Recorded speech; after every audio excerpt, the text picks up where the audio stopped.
Sveicināti, draugi! Ūdens zeļa attīstās. Klubs bija viens papildinājums, ko šogad izveidojām, bet otra lieta ir tagad sākam taisīt un testēt dažādas formātus. Mēģināsim reizi mēnesī jums piedāvāt vienu no ūdens zeļa spin-offiem. Andris jau gatavo galviņu. GM Talk saucās. Tas nozīmē, es kluba ģenerālmenedžers runāšu ar dažādiem cilvēkiem. Aizrunāti jau ir Ralfs Plēnits, Ventspils, Latvijas slavenākais ģenerālmenedžers, kāds ir jāmācās būs pie meistara. Aizrunāti ir vēl daži viesi, bet sāksim ar mūsu pašu spēlētājiem.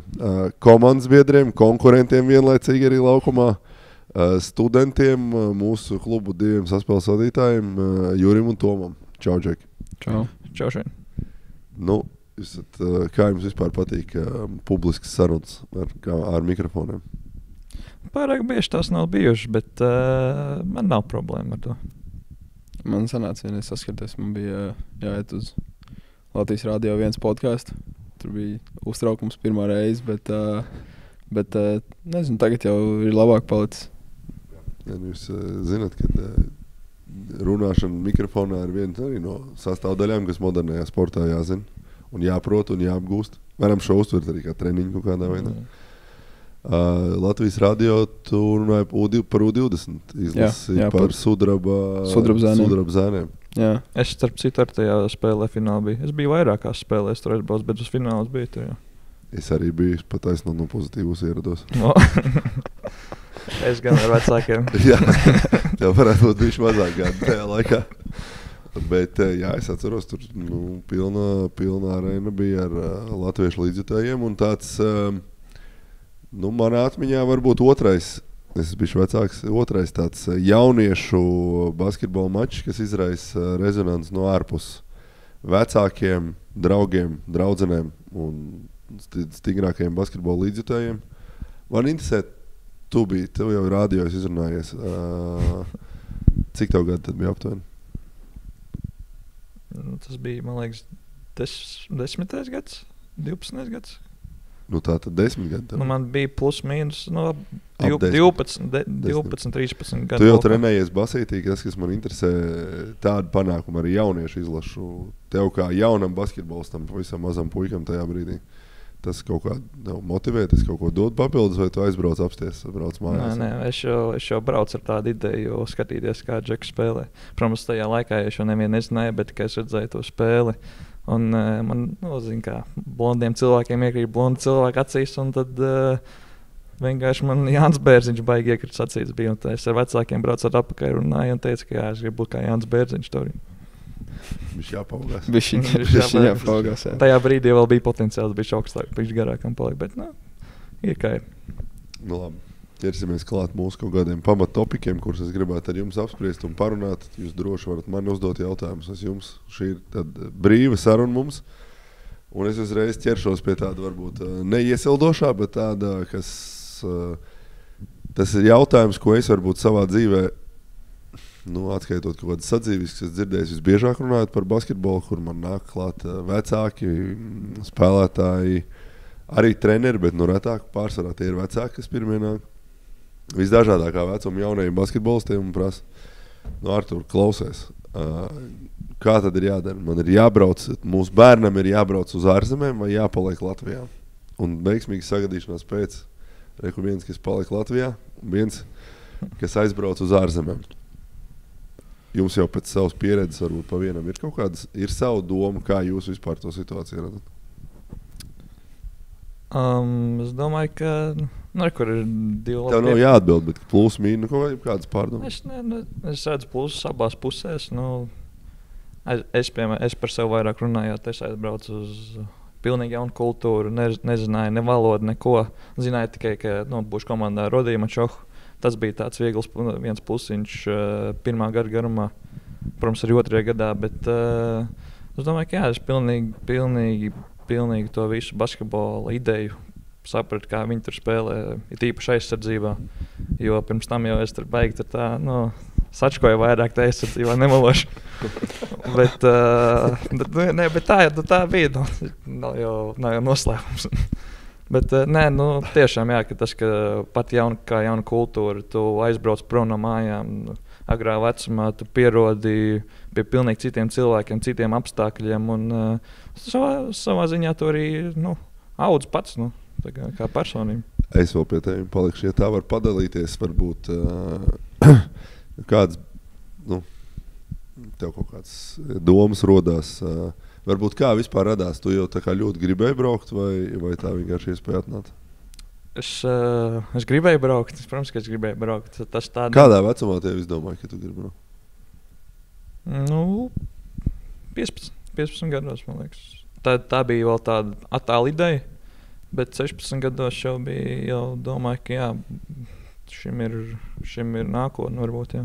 Labi, tad pieņemsim tas offers galdā, Full & Brada ir gatavi to ņemt. Kāda ir jums tā saruna, es nezinu, virtuvē, viesistabā, mājās? Es tieši pa ģimenē domāju. Kā jūs to izsverat, ko vecāki saka? Vecāki bija par, protams, jo viņi atbalstīja mani lēmumu. Tu biji apnicis jau? Es nedomāju, ka es biju apnicis, bet nē, viņi noteikti bija par. Viņi bija ļoti saprotoši, piekrīt manam lēmumam, to atbalstīja. Un, jā, viss bija tā kā, viņa man nebija šķērslis, kas varētu pateikt, ka nē, tu diemžēl paliksi ar mums, vai par laimi, diemžēl, vai par laimi. Bet, jā, pats arī jau bija to izdomājis, tā kā tur nekādu baigo. Citu variantu, tu Latvijā nevarēji palikt. Tā, ja būtu opcija, tu braukt kaut kur. Es domāju, ka jā. Okay. Pēc tu Valmierā nespēlēji? Spēlēju tieši pirms es braucu tajā. Jā, man pierakstos rakstīts, viņš ir 4 spēles nospēlējis Valmierā vēl. Starp citu, vēl viena lieta, ka jūs vienot diezgan agrā vecumā uzlaidušies. Labi, tehniski Latvijas-Igaunijas līga tā ir, bet tā ideja jau mums tā pati. Un varbūt padalies par to tāds standarts, ko es esmu redzējis no malas. Gan daudz arī džekus redzējuši, kas aizbraucis, ir tāds, ka visgrūtākais ir pirmais gads līdz tiem pirmiem Ziemassvētkiem izturēt. Un tad, ja ir paveicies un vēl aizbrauc mājās, tad ar to otro piegājienu jau brauc daudz laimīgāk, bet tajā pirmajā pusgadā tur viss ir slikti, neviens nesaprot. Dušā augsts ūdens, komandas biedri. Grūti ir. Tev bija grūti, viegli kā man bija ļoti grūti, gribētu teikt, bet savā ziņā, protams, palīdzēja tas fakts, ka Rodijs tur bija man blakus. Tā kā vēl viens latvietis, kurš jau zināja spāņu valodu, par cik viņš bija gadu ātrāk aizbraucis turieni. Tā kā tādā ziņā man tas atviegloja, protams, to visu procesu, bet bija grūti līdz Ziemassvētkiem. Tu pastāsti tās grūtības, kas tieši ir tas. Bet tev arī tieši tā līdz Ziemassvētkiem un tad tā kā vieglāk? Jā, es domāju, ka jā, tas bija līdz Ziemassvētkiem vairāk tāds grūtāks posms, pēc tam bija vieglāk, bet tie iemesli varētu būt tas, ka tev pilnīgi jauns viss ir, tu neko nezini par, reāli, tu neko nezini par cilvēkiem, ap kuriem tev būs apkārt, un kā tas iemesls, kāpēc tu aizbrauc par turieni, kā tev tajā basketbolā veiksies, un jā, kaut kā tā. Protams, arī valodas barjeri, tā jau arī ir tomēr. Kā svarīga lieta, ko nevar neņemt vērā. Pēc vecākiem arī skumi?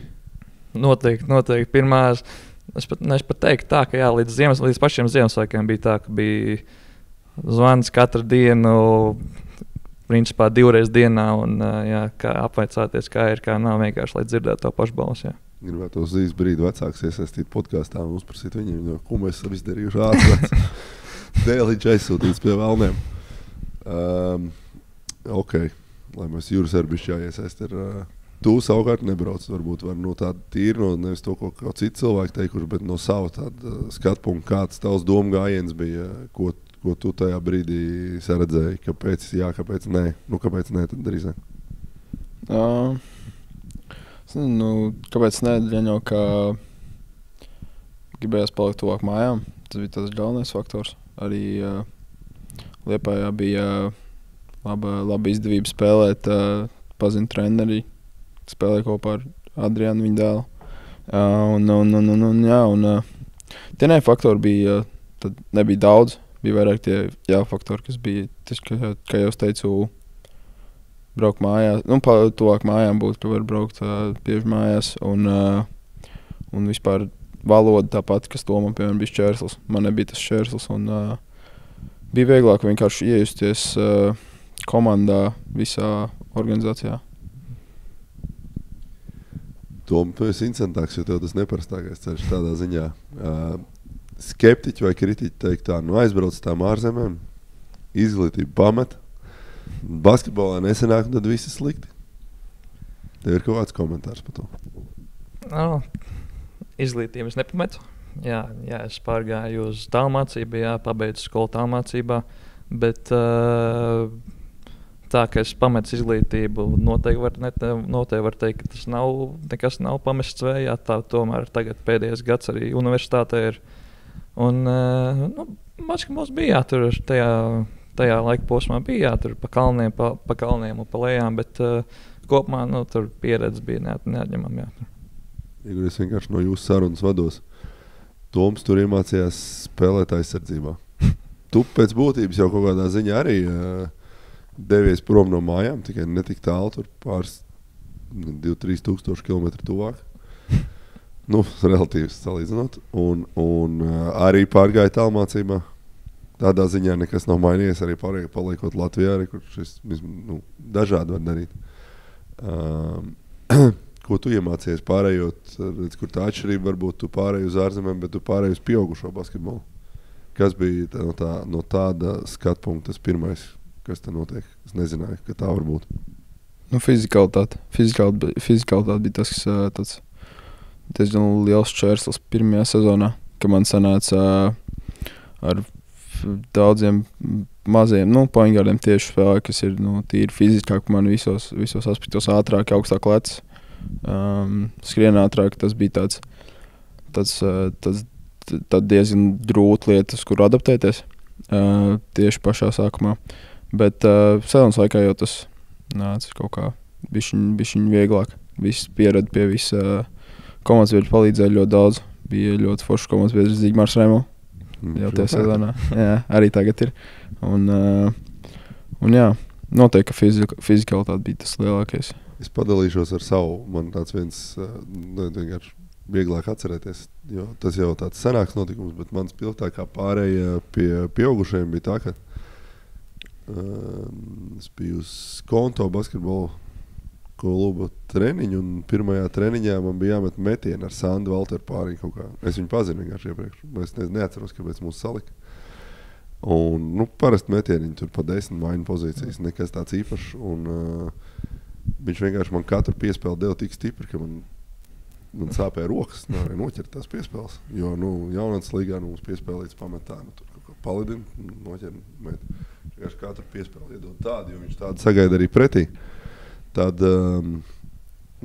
mazā lietiņa nebija kaut kāds tāds nians, kur tāds sīkumiņš, kas noškoja. Jo fizikalitāte ir tāds zināms pasākums. Gaidāms.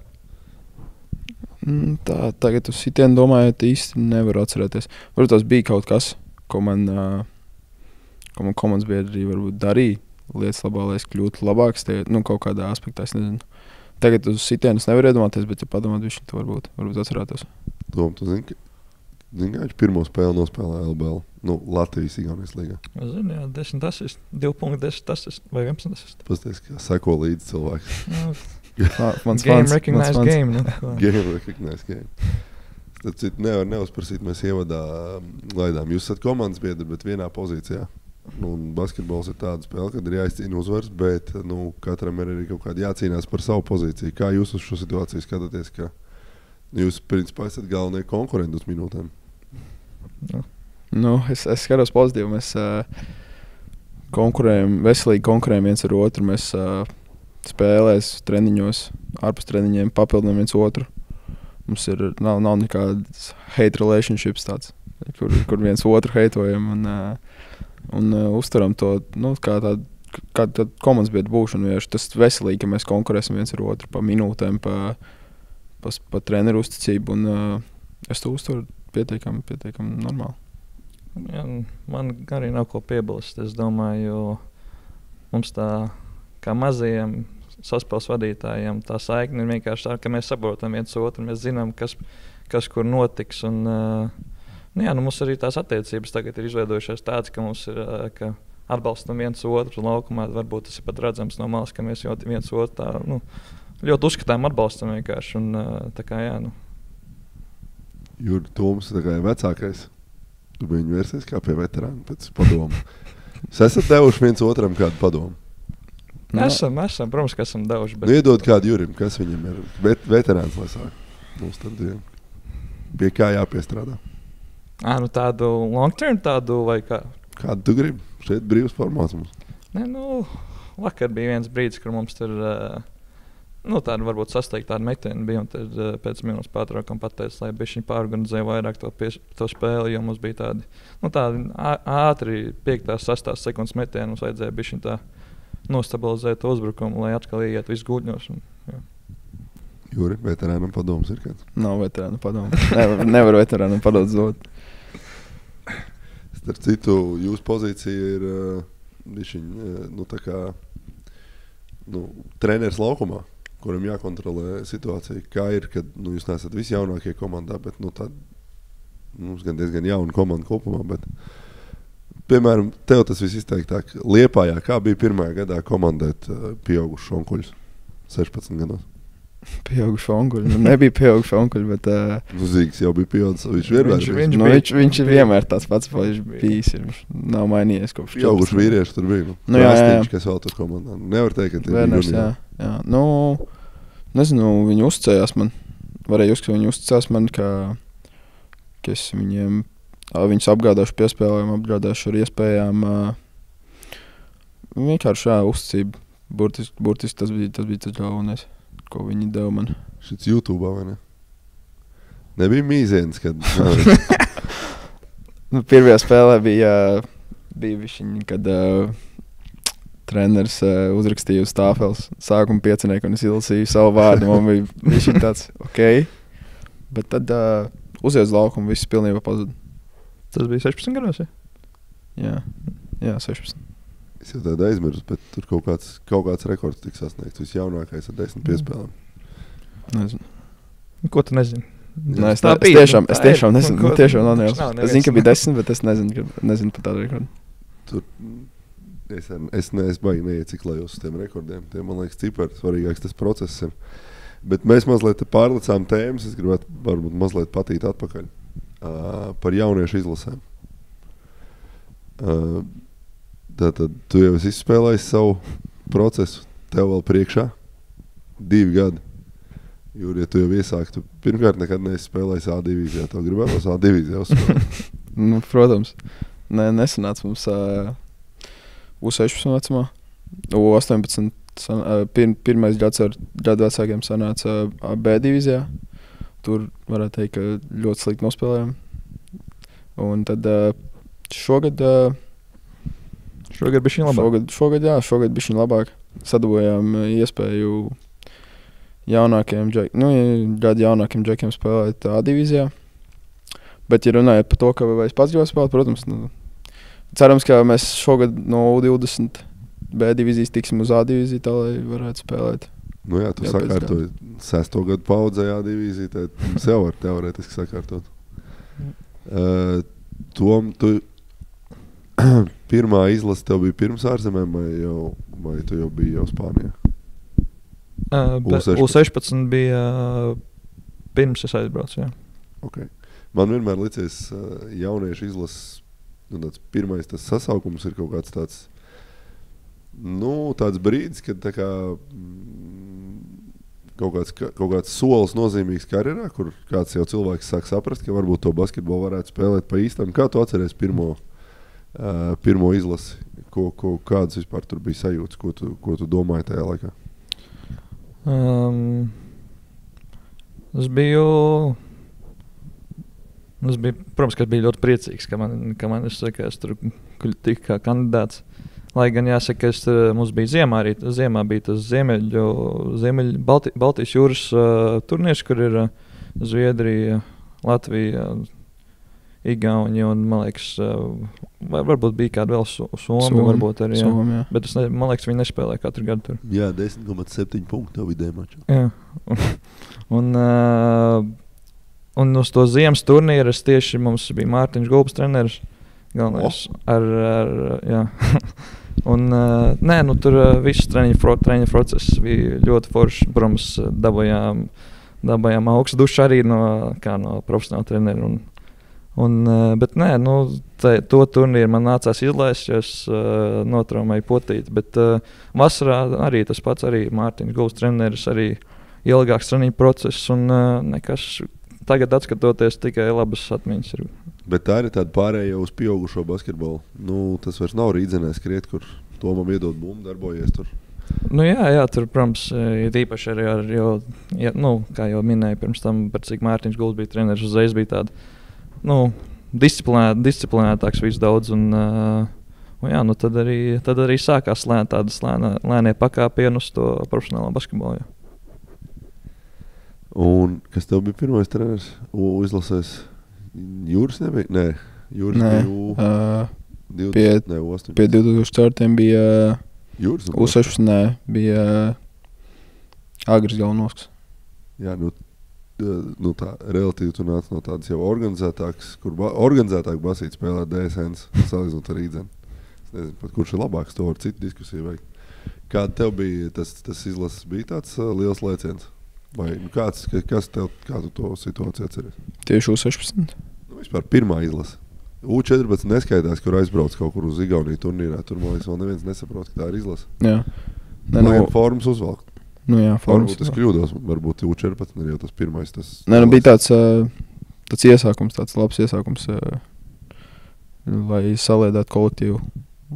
Bet par to U16 izlasu runājot, varēja just, ka arī Agris Galnovskis, labs treneris bija un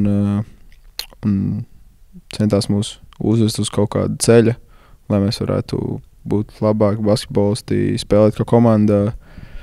Viņš diezgan daudz ko iedeva. Es arī tagad varu atcerēties to savādāk. Diezgan liels ilūzijas man salūza izlasē pirmajā. Jo mēs savācāmies. Man sliktāks piemērs kā jums, jo jūs bijat tur starteri. Man likās, ka tas dominēja.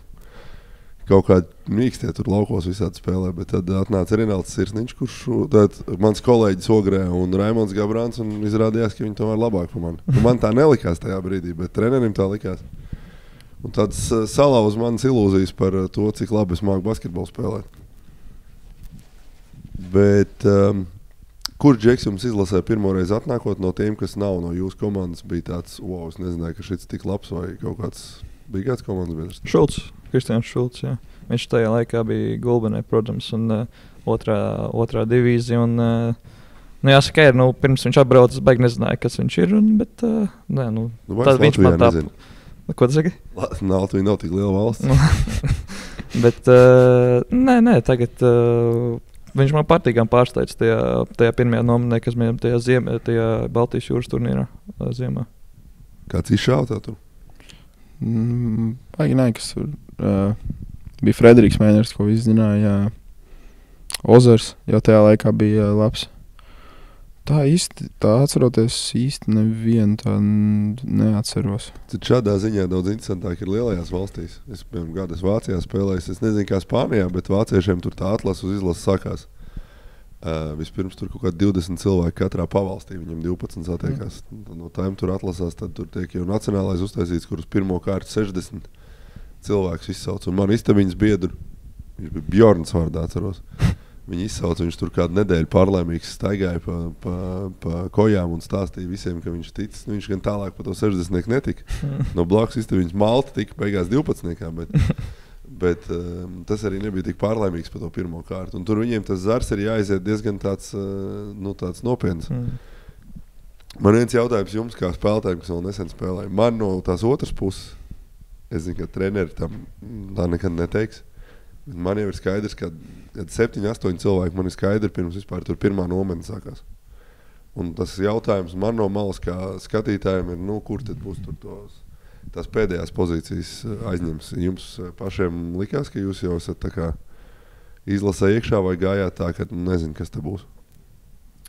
Pie Mārtiņa Gulba es gāju ar domu, ka es nezinu, kā būs, bet vienkārši ir jāmauc. Jo tajā laikā mums bija daudz mazie saspēles vadītāji. Bija Daga Krūmiņš, bija Toms Liepiņš. Un varbūt vēl kāds, bet tie divi un arī kreļi tomēr. Mums visārējā līnija kreļi bija. Tā neieras, man liekas. Zaļos ar daudz kreļu. 3. Jā. Jūri, tev viss jau bija skaidrs? Nē, pirmajā... Teica, agri, es uz treniņu nometu nebūtu. Man kāda jēga. Karš saka, kad spēlē, es iešu pabatālu daram. No pirmajā U16, kad bija pie gadu vecākiem, tur bija jācenšas diezgan daudz. Tur bija priekšā man Kristofers Karlsons, bija Kristofers Krivišs bija. Tad, un tad bija jācīnās ļoti. Bija katra treniņā iet, kaulā. Nākamajā gadā jau, tā kā es biju iepriekšējā gadā trenējies ar viņiem, gan ziemā, gan vasarā, man jau treneris Agris teica, ka tev būs ilsē, ja tu nenotraumēsies. Tad U18... Uzreiz konfidenci iedod. Jā, un U18 pirmais gads pie Jurum Braško. Arī mēs jau Liepājā runājam, kad es ja nebūs nekas noticis, tad braukšu izlasi. Un šogad U18 arī ar treneru Šlesaru mēs runājām. Viņš teica, ka jā, es rēķinos ar tevi, kad tu būsi. Un, jā. Ja trenerim kādam publiski uzprasa, viņš saka, nē, nekas nav zināms, ja kurš cilvēks var pārsteigt. Tā, protams, būtu izcila. Bet, manā pieredzē tā nav bijis, ka mums ir 40 līdzvērtīgi kandidāti. Jā, tas ir... Jā. Koledža. Jūris grib braukt uz koledžu. Tu negribēji jūs dabiski pārklāties. Varbūt padalies ar kolēģi, kāpēc vajag vai nevajag, vai kāpēc tu negribēji? Vai nevajag, to es nevaru pateikt. Tas ir katra individuāls lēmums. Bet, jautājums ir, kāpēc? Principā es neizbraucu vai... Interesanti, kā vienkārši tavu stāstu izstāst to. Pēc to domu gājienu. Jā, tā... Varbūt saruna virtuve atkal bija kaut laba. Jo braucot uz Fulanu brādu nebija baigi incidentā. Braucam, viss piekrīt. Tā laikam rokas. Plēšam. Nē, tur bija tas pirms 2 vasarām sanāk U19 pasaules kausa. Un Austrāņiem bija uz tajā pati universitātes, kur būtu brauc, būtu tā Charlestona. Un Austrāļu asistenta treneris, viens no, man liekas, ir Charlestonas, tur bija arī kaut kāds asistents. Un es, protams, to nezināju pirms tam, un kaut kā tā spēle mums ļoti slikta bija, lai nevajag skatīties, bet viņš kaut kā laikam mani pamanīja tajā spēlē, un tad pēc tā turnīra viņš, ne viņš, bet pat universitāte man piedāvāja iespēju braukt uz turieni. Mums bija viss Zoom calls, viss bija ar treneriem, par facilityiem, kā viss norisinātos. Un tam mums iedeva pāris dienas, lai apdomātu visu šo, lai sakošu tādu šo informāciju. Tad virtuvītē? Tad jūs virtuvītē apsēdāties? Ar ģimeni? Protams, ka mēs apsēdāmies ar ģimeni, bet principā tas lēmums, nezinu, es gribētu teikt, ka es laikam bišķiņ nobijos, laikam braukt uz turieni, jo bija tā otra opcija, kur es arī aizbraucu, bija atpakaļ uz to San Antoniju, augstāka līga. Domāju, viss būs labāk tur, bet vai bija labāk vai nē, tur jau nevies vairs nezinu. Bet man interesē tajā virtuvītē, kas notika. Kādas sarunas kurš pārējās? Teica, kad jābrauc tom, ko tu kāds teica, ka nē, klausies, ko tu dari? Neviens man tur neforsēja darīt vienu vai otru. Tas ir tīri mans lēmums. Tāpat kā 16 gados aizbraukt, tas bija mans lēmums. Tur viņi būtu atbalstījuši šā vai tā man tur. Jā. Bet, es saku, tur man nebija neviens, kas man forsēja. Tur nebija, kad, piemēram, teica, ka tev ir jābrauc. Māma saka, ka nē, tu labāk paliksi, tur brauks uz Spāniju. Sabijās tā tad pierakstam. Višķiņ. Nav slikti, viss kārtībā dzīvē. Es domāju, ka normālā situācijā tu esi augstākā izglītība. Maijā varbūt būs. Bez varbūt. Jābūt. Kas tu būsi? Es būšu biznesa vadības speciālists teorētiski. vadības zinātnes. Tā uz ofisu jāsot būs. Es Laukumā būtu gatavs. nesaliksies viss, kurš tur vajag naudu, biznesu mums vajag, vai ne? Tā ir re, kur Andrim nevaram samaksāt. Jūri, kā tu nonāci līdz ideja, kad uz Ameriku gribās braukt? Tas tev tāds sens sapnis ir, vai tas ir kā... Nē, nav sens. Diezgan Nesens. nesens, jā. Varētu teikt, ka pagājuši gadu parādījās tāds vairāk tāds doma par tieši to Ameriku. Jā, nu, gan man vecākiem vienmēr svarīgi bijis izglītība. Un tas ir labs veids, kā apvienot gan izglītību, gan basketbolu vienā. Un jā, protams... Jums arī virtuvē šie lēmumi tiek risināt? Vai viesistabā? Nē, mums parasti nav tā, ka mēs runājam visi kopā. Mums ir tā, ka mēs izrunājam ar tēti, izrunājam ar mammu, un tad kopā salieku visu, kopsavilcēju uztais. Un tu pats izdomā beigās. Vai es gribu braukt, vai es negribu braukt, kas ir pluss, kas ir mīnus. Un jā. Un tu jau sāc studēt, ko tu studē? Es studēju sports tehnoloģijas un sabiedrības veselību LU. 2 Latvijas universitātes studenti. Tu esi interesējies tehniski kaut ko no tām mācībām ar pārvest uz Ameriku? Vai tas viss ir tavā galvā tikai paliks? Nē, esmu interesējies. Man liekas, ka Droši vien, ka nevarēs. Man liekas, ka var transferoties. Jā. Man liekas, ka var. Jā, ja programmas tur ir. Jā, ja ir attiecīgā programma, to var. Varbūt, nezinu. Tas tāds miglātīts jautājums. Tātad es tomēr gribu to sākni izvilkt, jo tas ir nopietns lēmums. Tie lēmumi jau īstenībā basketbola karjerā nav nemaz tik sarežģīti. Tur pa lielam ir 3 virzieni. Amerika, Eiropa vai mājas. Es nezinu, tev kāds komandas biedra čoma pieredze vienkārši no malas izsecinot. Gribējās kaut ko pamainīt. Kā tu nonāci līdz tā ideja, ka tas ir tas virziens, kur tu gribi iet? Es pat nezinu. Visas basketbols Amerikā. Tas koledžu basketbols tieši tad tā interese ap to un cik nozīmīgs viņiem tur viss ir, man liekas, diezgan aizraujošs pasākums. Un jā, lielākoties arī tas studiju faktors, ka tur var studēt. Tas pa lielam. Mums komandā ir Francis Zīgis. Aizējā. Nes aizmirst, kā tie 3 koledžu absolventi. Tu ar viņiem kaut ko komunicē, runā, prasi. Ar Franciju sanāca braukt mašīnā uz vienu spēli, kaut ko bišķiņ parunājām par to ar Zigi. Tesla, OX Drive. Jā, Tesla.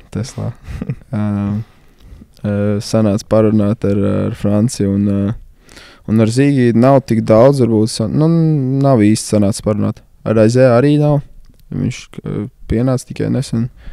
Es ar Frederiku Mēneru runāju. Viņam bija...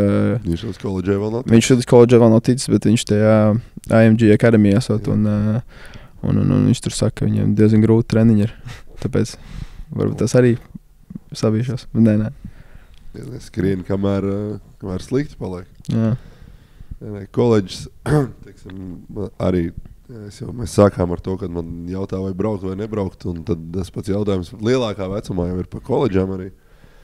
Un uz šo jautājumu personīgi man ir visgrūtāk atbildēt, jo koledžas ir, Amerika ir milzīga valsts, ir 358, ja nemaldos, komandas 1. divīzijā. Un ir komandas, pirmkārt nav tā, ka visi 358 tevi grib vienmēr. Ja labi salēgās, tad kā 2, 3, 4 ir. Labi, varbūt ir kaut kāda izņēmuma, kurus grib visi, bet tie ir kādi 5-star rekrūti high schoolā. Un tur, es nezinu, 18 Eiropas čempionāta MVP, kurš tur met 25 punktus. To droši vien gribētu visas koledžas. Bet atbildi tajā, ka tur nezinu, tur ir ļoti daudzveidīgs tas iznākums, kas var būt tieši basketbolā. Un vienai daļai no treneriem patīk tas armijas stils, kur atnāca skrien, kamēr slikti, un tad skatāmies, kas notiks tālāk. Bet kas man visvairāk interesē koledžā? Es nezinu, visticamāk, ka es nebūtu ticis, bet es līdz kādiem 16 gadiem biju droši, kad jābrauc uz koledžu, bet tad man sāk tas Sirsniņš un Gabrāns apspēlēt. Es varbūt netikšu, un kaut kā es domāju, ka tas nebūs mans virziens, bet kas man vienmēr ir interesējis, ir, kā tur iet vai tur ir tā kā filmās rāda, ka koledžu basketbola komandas spēlētāji iet un visām meitenēm parāda viņas uzreiz ļoti atsaucīgas. Un viss baigās zvaigznes. Man starp citu ir, es nevaru teikt kurš, bet daži latvieši spēlēja koledžā un teica, ka esot tieši tā kā filmās. Un galvenais, jo labāk spēlē, jo viss paliek vēl labāk arī brīvā laika dzīvē. Kamēr tāds pašvaks, tikmēr tur sēd uz soļu, ir ok, bet nav tas start rītmens. Kad interesanti pasauli. Tas gan, man liekas, ka no Eiropas basītī tāds, es nezinu, kur jāspēlē. Bet tas arī atkarīgs no kādas universitātes, jo tur ir skolas, kas ir vairāk centrētas uz basketbolu, tad ir vairākas, kuras ir uz futbolu. Un tad arī tādas, kuras ir tā pa vidu abām. Ja tu esi tā pa vidu abām, tad nebūs tā, ka tev tur tajā kampusā, tev būs tāds zvaigžņu trītments. Bet, ja tu esi kādā, piemēram, spēlē basketbolu un tu esi basketbola skolā, tad tā būs, jā. Jā, bet vēl viena lieta, ko es tā nebiju īsti nojaucis, ka es prasīju, cik sūdīgi ir jāmācās, lai tu nekvalificētos. Man teica, tur ir tas politi nekorekts vārds, ka jābūt tiešām stulbam. Un nav vienkārši brutāli jāiet ne uz vienu lekciju. Tad tu vari neizpildīt tās minimālās prasības tur, lai spēlētu. Tā, es gribu jums vienu topiņu, lai mazliet pāriet nākamajā topikā. Vienu topiņu no jums paprasīt. Lūdzu, man nosauciet top 3 visu laiku jūsu karjeras. Tas varbūt no 6 gadu vecuma. Labākos vai nē, top 3 garos spēlētājs, ar kuriem vislabāk jums paticis spēlēt un kāpēc ar tādu mazu komentiņu. Sāksim ar kurš pēdējais Toms, lai sāk. Pirmais, jāsaka, Zigmārs Raimo. Viņš apgādā visu komandu ar piespēlēm. Un reizēm arī es esmu tajā bumbu saņēmēju lokā. Tad ir tāds Fuenlabradā bija man tāds Juans Fernandes, kas arī īstenībā vakar spēlēja Brauganā pret Izraels komandu šeit arēnā. Dienu iepriekš sanāca parunāt ar viņu, tepat satikāmies. Un man pārsteidz tas, ka 16 gados jau viņš bija tāds, riktīgi tāds, varbūt ne tik fiziski kā tagad, bet ļoti nobriedis arī, tā kā Juris principā, bet tā kā gara cilvēka, garā ķermenī. Un trešais, Garš Juris. Trešais ir dalīts starp Krīšu Helmani un tādu Tautvidu Slēžu, varbūt kāds atcerās. Jā, Krīšu, jā, bet tas Slēžas bija, viņš arī tāds tiešām ļoti, ļoti talantīgs piespēlētājs, arī ļoti liels ķermenis, garš, plecs, un piespēles viņš ļoti labi. Tev vai es secināju, ka tev patīk garie, kas dod piespēles? Jā, bet man arī patīk tāda kā Krišs, kurš var arī pēc manā piespēle nofinišēt. Tā kā man nesliecu uz vienu vairāk. Pirms tev iedot topiņu, es iestarpināšu vienu jautājumu. Ar ko Spānijas lielie klubi un Fuenlabrada tāds maz vidējais ir, bet izceļās, ka tur daudz talantus apkopo un tad skatās, kurš izaug pa lielo basketbolu. Tev ir kaut kāds novērojums no tiem džekiem, kurus tu tur redzēji, ir kaut kādas kopsakarības, kuri tiek arī uz lielo basīti un turpina to pro karjeru, un kuriem ir talants, bet nekas tur nesaliekās? Es domāju, ka tas ir tā...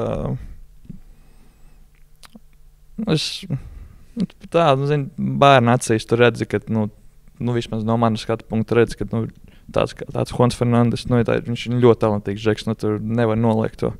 Un tā, ka es padziļinātāk kaut kā tur meklēju kādas sakarības, kā tur, vai viņš būs tur, kad viņš tur būs, es tā baigi nepiedomāju pie tā. Vienkārši tā ir tā ļoti virspusē, ka viņš ir talantīgs, tad arī visticamāk, ka viņš... Varbūt ir kādas kopīgas lietas, kuras reiz var pamanīt, bet ja nav, tas ar nekas. Jūri, tavs top 3. Dans Galniņš. Viņš gan nav garais, bet... Ne, ir garais vēl. Pie mums ir. No Jānis Līs laikam nebūs neviens. Tad... DSN džeki. Nē, ir labi džeki, ir bijuši tiešām forši džeki, bet ir bijuši labāk tagad Liepājā un Zaļos. 3. vietā es likšu garo, kas Jā. būs Kaspars Bērziņš. Kas būtu arī manā top 3.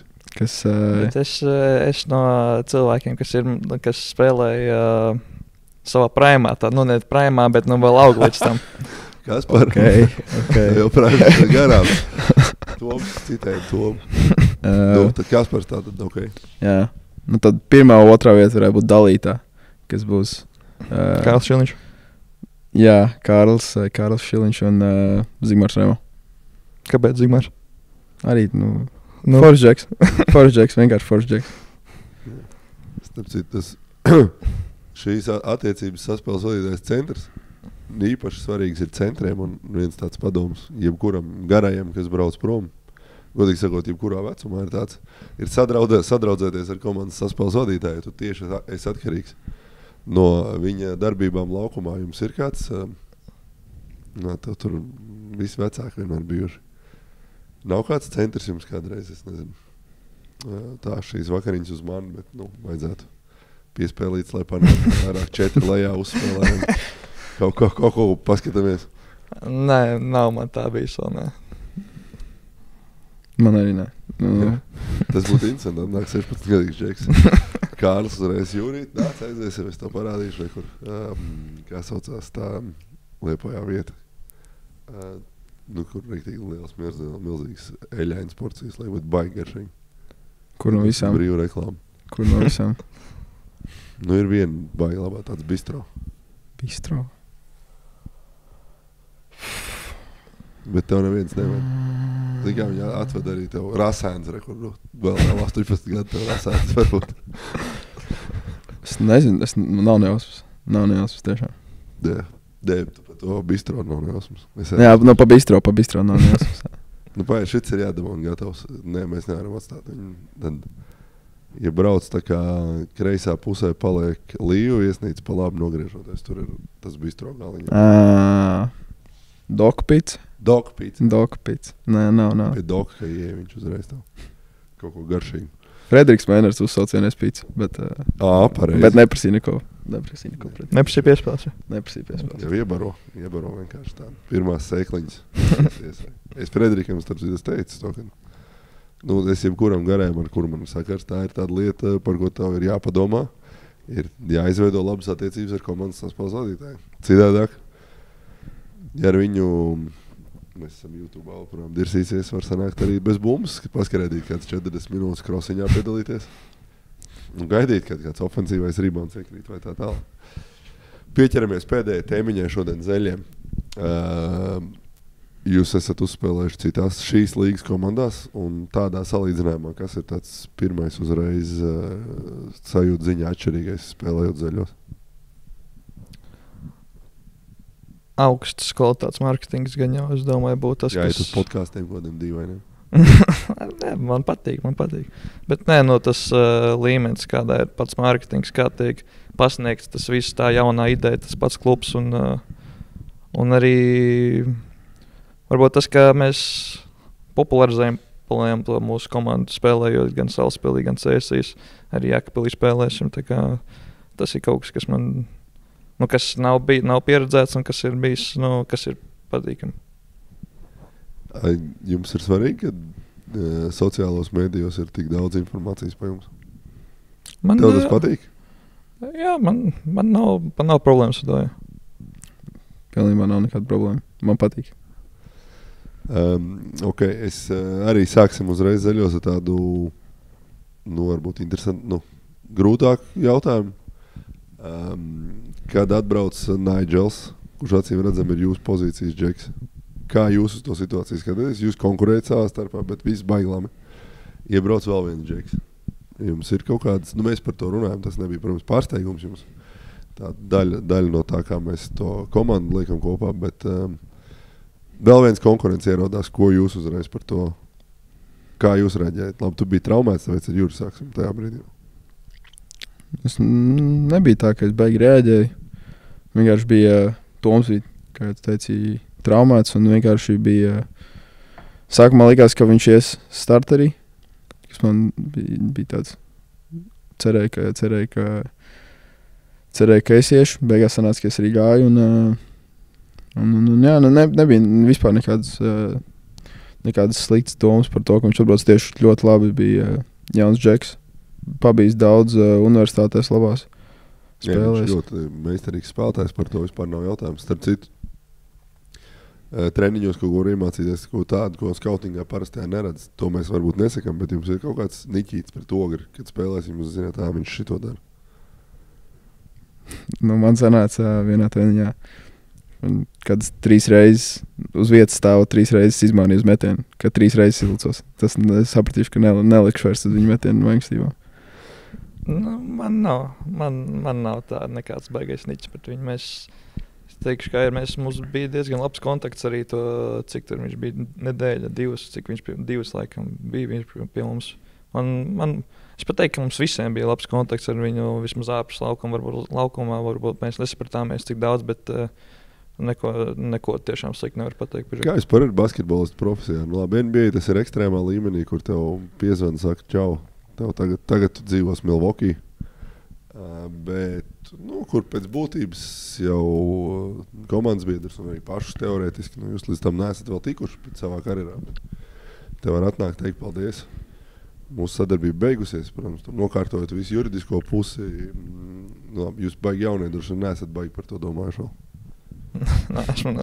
Nē. Bet, ka komandas biedri nomainās, un atbrauc normāls džeks, tomēr jūs pa pāris nedēļām sačumojaties.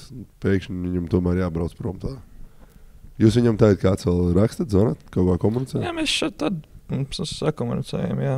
Šeit tad kaut kādu dīziņu aizsūtam pēc kādām mums spēlēm viens otram, jā. Kaut kā tā, jā. Vakardienas spēlē.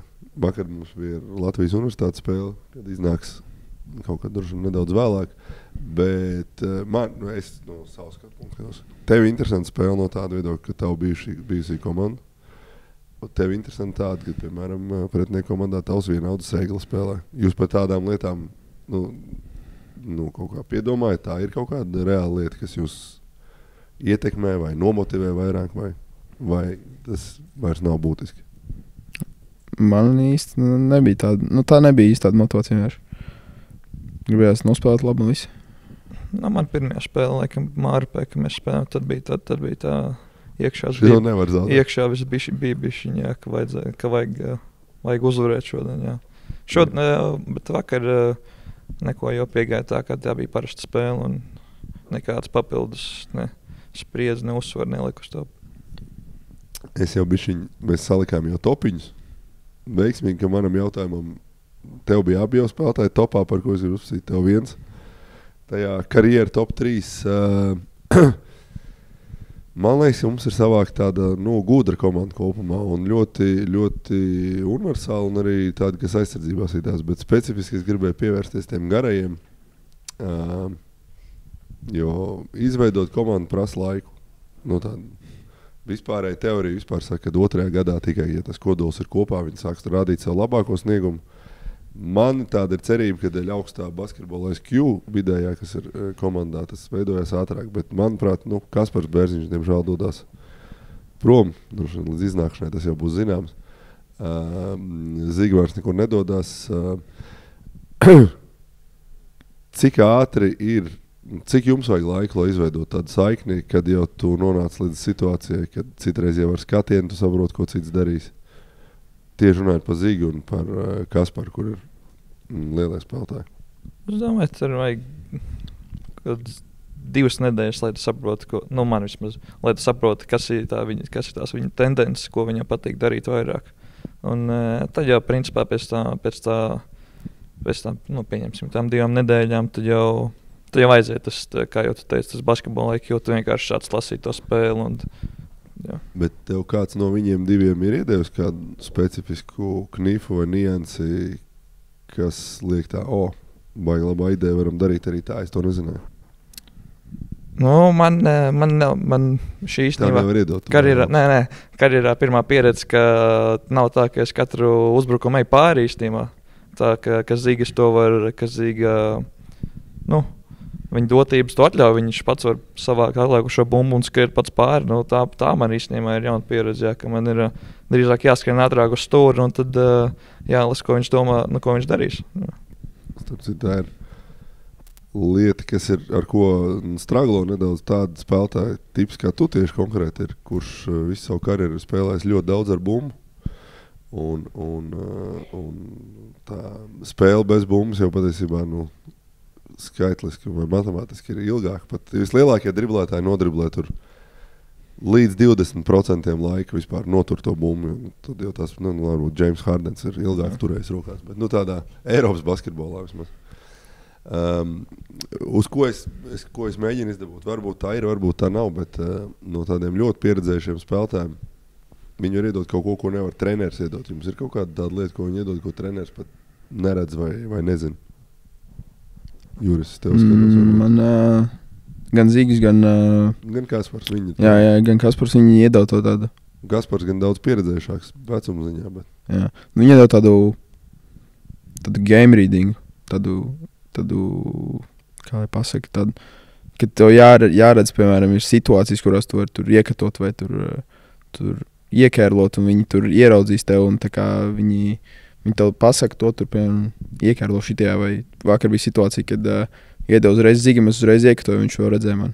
Un, man ar tāpat bija uzreiz sanāca, ka Zigis vienkārši, Zigis tā kā saka, viņš, ja tu kato, tad skaties uz mani, jo es tev došu piespēli. Un viņš arī to dara. Es iedošu no savu piemēru. Tādu, ko man visai dzīvē iedeva, un neviens nekad mūžā nebija teicis. Viņam tā bija pēdējā sezona ar Igoru Miglnieku spēlēja vienu sezonu kopā. Un viņš man iedeva tādu knifiņu. Viņš saka, ka es metu autus. Paskaties man acīs. Es zinu, ka tu esi met šūters. Vienkārši ar acīm parāda, pat ja ne kombiņš iet citur, ar acīm parāda virzienu, uz kur tu izskries, vienkārši šitā vai šitā. Un es tur jau došu piespēli tajā brīdī, kad man parādīs. Ja tu esi gatavs, ātram metienam. Un, vienreiz spēlē to var izmantot, un es baigi ilgi nenospēlēju, bet es pēc tam to tipu varēju iedot citiem džekiem. Un to man es pat nekad nebiju dzirdējis, es nekad nebiju redzējis, neviens nekad nebija teicis. Tas bija pilnīgs tāds, wow, kas tas tāds? Es tādu gribēju izvēlēt, varbūt kāds cits ir iedevis kādā brīdī. Nē, tā ir jau nenāk. Jā, tā. Varbūt Roberts Krasiņš kaut ko. Pirmajā sezonā Liepāja kaut kādu knifiņu iedeva. Bet tā īsti nē. Jā, ikniem dibenākots. Nē, viņš nav tāds. Ir spēlētājs meistari arī šajā sadaļā. Bet to droši vien highlightos neviens nerāda. Un starp citu mūsdienās ar to, ka visas spēles ir filmētas no visiem leņķiem, to droši vien daudz mazāk var darīt, bet kādreiz bija katrā komandā kādi 2 džeki, kurš zināja katru netīro triku grāmatā un viņas nekautrējās izpildīt. Man ir ideja, kā noslēgt šo mūsu pirmo sarunu. Katram pēc kārtas es jums gribu iedot vārdu. Ko jūs gribat sasniegt ar Zeļiem šogad? Sāc. Viens vārds? Kaut vai 10 minūtes ņem, te nav nekādu limitu. Podcasts mums ir. Augt kā komandai un izcīnīt visus iespējamos čempionu tituls, kas ir iespējami. Ok, optimistiski. Prometēju pierakstat. Ļoti labi. Es domāju, protams, svarīgi tās uzvaras būs. Pašas spēles, es domāju, bet lai līdz tām uzvarām, tām spēlēm nokļūt, es domāju, mums vajadzētu saglabāt to iekšējo ķīmiju, kas mums tagad ir izveidosies. Mums tiešām, es neesmu spēlējis vēl tādā komandā, kā tagad, kur mēs tiešām ļoti draudzīgi viens pret otru esam ļoti saprotoši. Protams, pajokojam viens par otru, bet tas nāk pie lietas. Un, jā, es domāju, ka tas arī varētu būt viens no tādiem mērķiešiem, ko mums vajadzētu noturēt sezonas laikā. Tad nevaram dot pēdējo, jo tu interesanti domu pacēli. Tā komandas ķīmijas izveidošana, tas ir kaut kāds treneru nopelns, tas ir kaut kāds pasākumu nopelns, vai tas ir vienkārši savākušies īstie džeki īstajā laikā? Viss viņam, es domāju. Bet galā jau tie ir tie paši spēlētāji, kas to, jo vairāk atvērts spēlētāji tev ir, jo labāk tas ir. Ja vairāk komandā ir tādi, kuri negrib baigi runāt, ir vairāk tādi sevi stendēti, tad, protams, būs tā, ka tu baigi nesapratīsies ar viņiem uz laukumu, vai arī ārpus tā. Bet, jā, es domāju, ka mums vienkārši ir tiešām paveicies ar komplektāciju un pašiem cilvēkiem, kādi ir tie paši spēlētāji un kādas viņu vērtības ir. Labi, precīzi. Uz šīs nots arī beigsim. Es nemēģināšu no savas puses viņus mest visus ārā, lai paliek. Lai paliek tie, kas ir. Un paldies, Džeki, ka atnācāt. Un bijāt pirmajā GM Talks epizodē. Redzēs, kā mums attīstīsies šis projekts, bet šo sezonu reiz mēnesī tādas mēs taisīsim. Nākamā mēnesī jau būs kāds ne spēlētājs, bet kāds no ofisiem, no kaut kurienes citurienes. Bet zināt, mēs katru mēnesi vienkārši runāt ar mūsu spēlētājiem. Tas nebūtu tik interesanti. Paldies, ka skatījāties. Ceru, ka jums bija interesants pasākums. Un mēģināsim realizēt tos mērķus, ko jūs teicāt. Un vispārējos mūsu komandas un arī jūs individuālos. Jā, paldies.